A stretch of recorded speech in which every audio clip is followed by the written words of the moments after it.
L'histoire dans le métal, ça ne date pas d'hier. Bon nombre de groupes essaient d'avoir une dimension historique dans leur musique. On peut penser à Saxon ou Iron Maiden. Mais il y a un groupe en particulier qui a dédié entièrement sa carrière musicale à l'histoire. Et c'est Sabaton.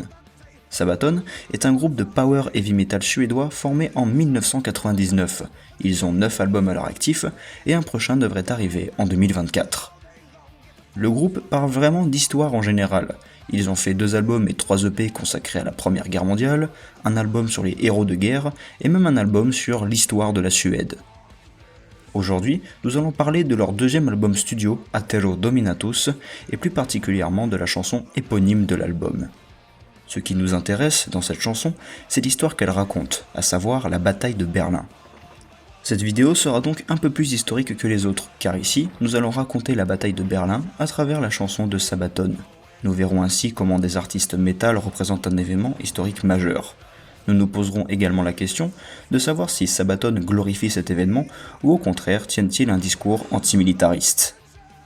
Nous répondrons à ces questions dans ce nouvel épisode du Métaliseur.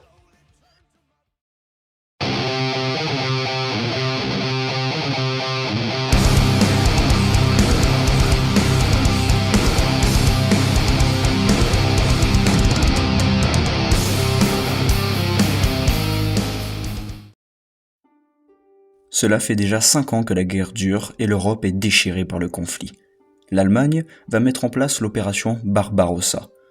L'opération Barbarossa était l'invasion massive de l'Union soviétique par l'Allemagne nazie pendant la Seconde Guerre mondiale, lancée le 22 juin 1941. Cette offensive visait à éliminer l'URSS ainsi que les populations juives et communistes. Malgré les succès initiaux et des avancées rapides, l'opération a échoué en raison de la résistance féroce de l'armée rouge, des conditions météorologiques extrêmes, de l'étirement des lignes de communication allemandes et de la stratégie de terre brûlée soviétique. Cela a marqué un tournant majeur dans la guerre, affaiblissant considérablement l'Allemagne nazie et ouvrant la voie à sa défaite ultime. Les soviétiques prirent l'avantage. La capitale allemande, Berlin, symbole du régime nazi, était devenue le bastion ultime à conquérir. Ce théâtre de guerre allait connaître des affrontements brutaux et désespérés, où l'enjeu dépassait le seul aspect militaire pour toucher à l'essence même de la lutte pour la liberté et la survie. Et c'est ici que commence Atero Dominatus.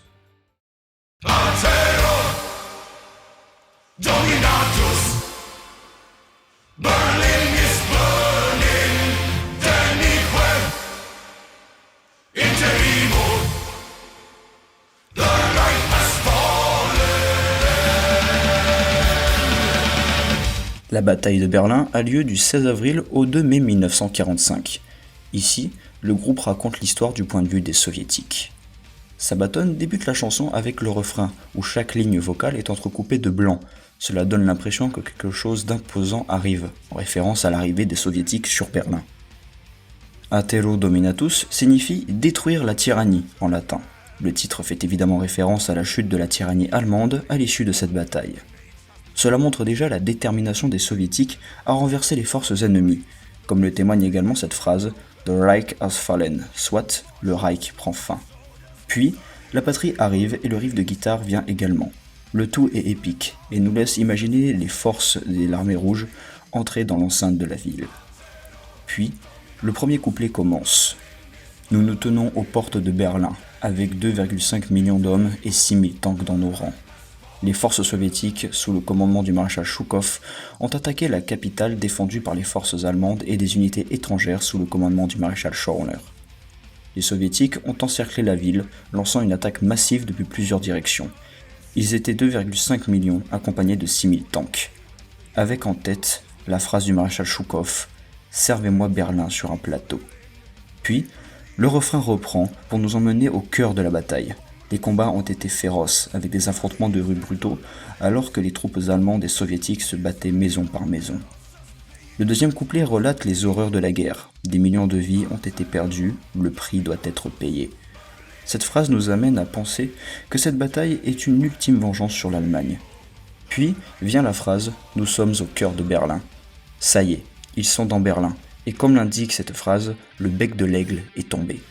Les soviétiques ont maintenant la main sur la ville, et bientôt, les territoires qui leur appartenaient leur reviennent de droit. les terres de l'aigle sont nôtres.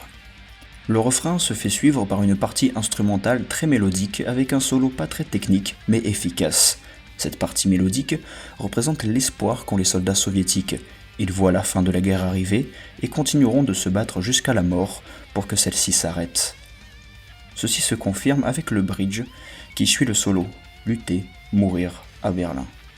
Puis le refrain final arrive et conclut le morceau, Berlin est conquise, la tyrannie est anéantie.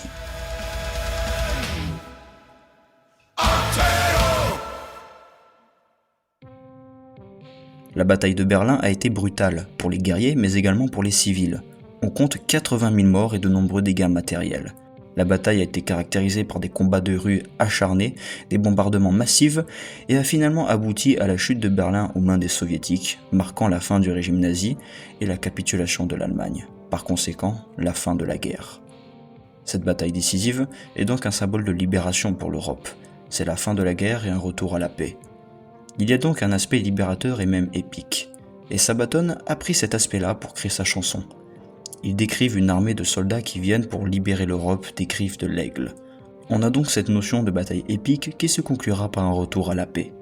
Est-ce que pour autant, Sabaton glorifie cet événement ? Eh bien, non. En réalité, Sabaton ne fait que raconter l'histoire. Et comme cette bataille a quand même mis fin à cette sombre période qu'est la Seconde Guerre mondiale, ils ont préféré prendre le parti pris de montrer quelque chose d'épique. Cela dit, ils évoquent tout de même les horreurs de la guerre, quand ils évoquent les morts par exemple. Ils considèrent tout ça comme un gâchis de vie d'ailleurs. On peut donc dire que ce n'est pas l'événement que Sabaton glorifie, mais plutôt le courage de ces guerriers qui ont renversé Berlin pour libérer l'Europe. Et en cela, on peut même trouver un certain sous-sens. À travers cette chanson, Sabaton montre qu'il faut rester combatif, même dans les pires situations, et ne jamais abandonner, surtout quand il s'agit de résoudre un problème qui dure depuis trop longtemps. On ressent cela dans les paroles et même dans la musique, rapide, énergique, avec des chants solennels.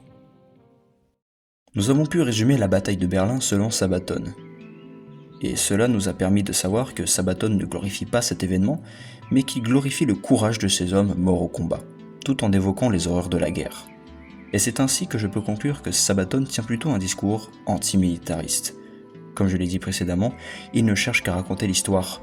Puis, le heavy power metal étant un genre épique par essence, c'est une musique parfaite pour illustrer un fait d'armes. Dans tous les cas, Atero Dominatus restera une de leurs meilleures chansons et elle continuera de tourner dans les salles du monde. J'espère que cette vidéo vous aura plu. J'ai beaucoup aimé apporter cette dimension historique au métal, et je pense que je reparlerai de Sabaton dans le futur. Quant à nous, nous nous retrouverons pour un prochain épisode du Métaliseur.